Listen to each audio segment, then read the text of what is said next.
Let me begin by asking something. Have you ever felt entering to a space change the way you feel? Have you ever noticed how your body sometimes responds before your mind catches up? We move through the world as though we are so separate from the environments. But are we truly separate? In my research group, we explore the relationships between the human body and the environments, ranging from the intimate scale of the human body and wearables, all the way to architecture and public art installations. And through this work, I come to believe something. Our materials, our wearables, and our technologies are not separate from us. They're extensions of our bodies. They're extensions of our perceptions. And they shape how we feel and how we see the world. Because we don't see things as they are, but we see as we are. McLuhan said it beautifully. We shape our tools, and thereafter, they shape us. Every device we carry, every surface we touch, every space we enter, every encounters are quietly shaping who we are and how we feel and how we connect. Perception is not neutral, it's not passive. It's a lens through which we see the world outside. Sometimes this lens is sharpened, sometimes it's distorted. And today, this lens, more than ever, is mediated through our tools and technologies. But how could we develop a more critical lens through which we connect to the world outside? At the Critical Matter Group at MIT Media Lab, we explore these relationships through three interconnected themes: social, psychological, and material experiences, and how they can open up new ways of sensing, feeling, and connecting. On the material side, inspired by natural systems, we develop materials that they're soft, that they're interactive, they're active, they're reconfigurable. These systems are equipped with AI, sensing technologies, and they can respond to human movements, gestures, voice, facial expressions. We're also exploring computational design and robotic fabrication as a way to develop biodegradable, bio-inspired materials to create fibers that are able to be active and dynamic. In that, for the last few months, we've been working on melta-spinning and electrospinning to develop novel materials of textile of the future. From social and critical perspective, I've been really fascinated by ways that we connect to one another through our bodily presence. For example, the idea of the gaze from both neuro and cognitive science as well as critical feminist perspective has been really fascinating. What does it mean to observe and to be observed? How is the power negotiated through the act of looking? What if you could feel someone else's gaze on your body? This is Caress of the Gaze. It's a 3D printed cape equipped with facial tracking camera that it's able to respond to onlooker's gaze. So if you're the wearer, you know which part of your body is being looked at because the object moves on your body. And if you're the onlooker, you know that your action is being noticed. So it potentially changes the social interaction. I would argue that this is not only a piece of technology, but it actually addresses larger social gender issues such as the male gaze on the female body. What if eyes could become a vehicle for communication? In my research, I came across this interesting incident in which Admiral Jeremiah Denton blinked the word torture using Morse code during his captivity in Vietnam. Inspired by this incident, and also inspired by inspired by historical masks worn by Bandari women in southern part of Iran. I decided to make these robotic masks that they're sending and receiving secret messages using AI-generated Morse code.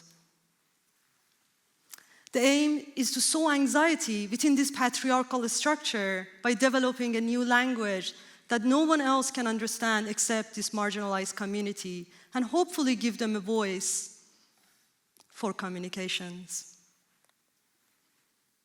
I was approached by a fashion house to do an installation for a runway show during the Milan Fashion Week. Fashion is an important medium for production of culture, yet we all know fashion industry has been complicit in female objectification and sexual harassment. So I was wondering how we could subvert this power through the power of the gaze. So this installation, the gaze of the model, is returning back using 4 industrial robotic arms, enlarged and look back at the audience.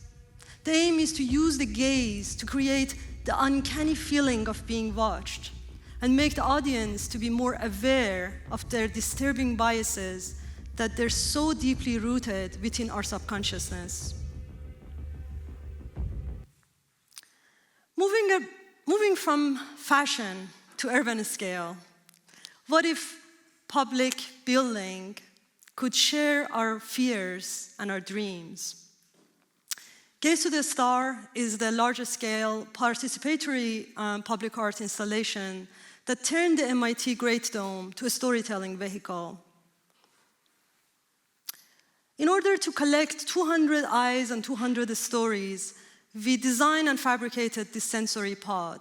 As you enter into this sensory machine, you look inside, and then you have conversation with AI.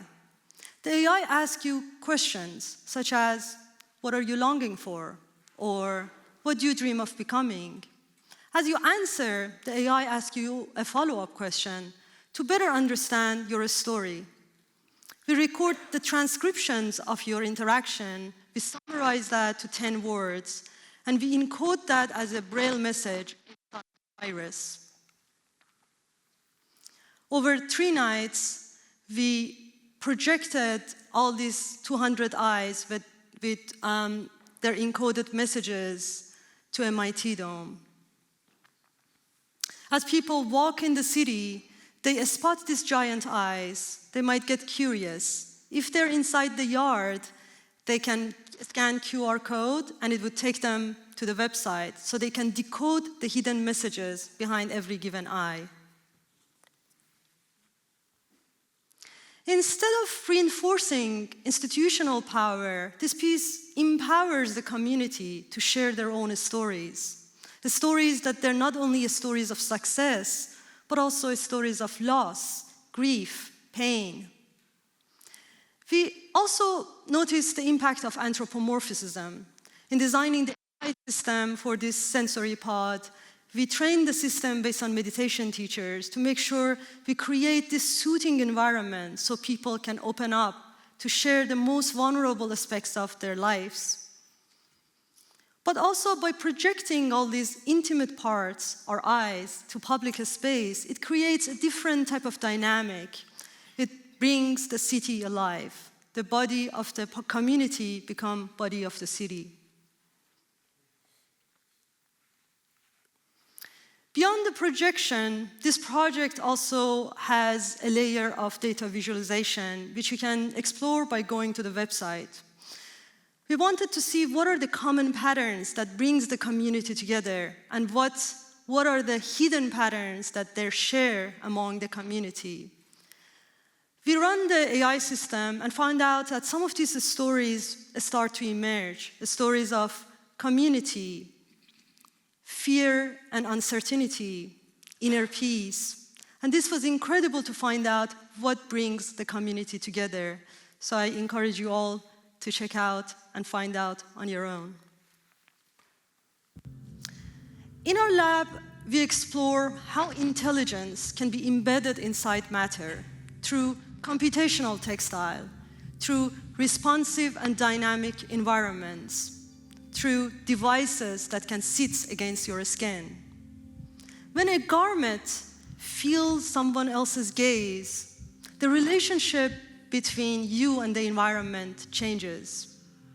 When a public installation translates thousands of eyes into stories, emotional expressions become collective, not individual. So I'm really excited about the role of computational designs and technology to address larger social, cultural issues of our times, not to conform, but to ask, to provoke, to empower, and hopefully to reimagine a transformative future.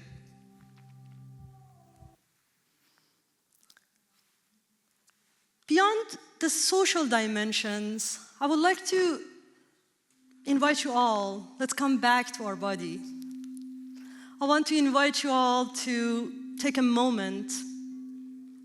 Notice the space between your breath. Notice the pulse in your fingertips,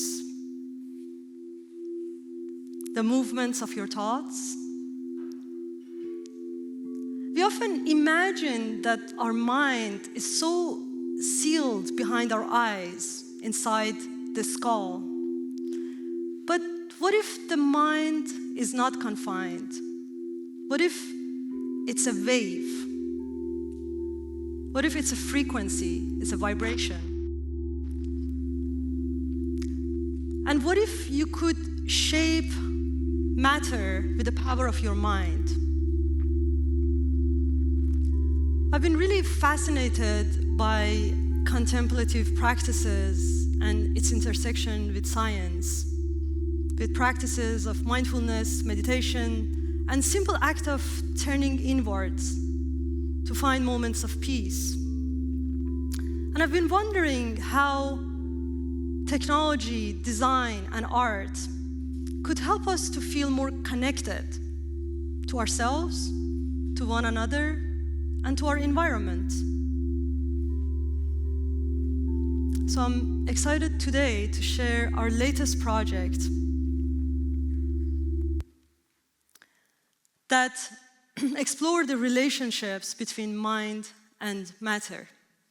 Yesterday, we had a Buddhist monk, and we had him controlling the texture and immersive environments with the power of his brain activities.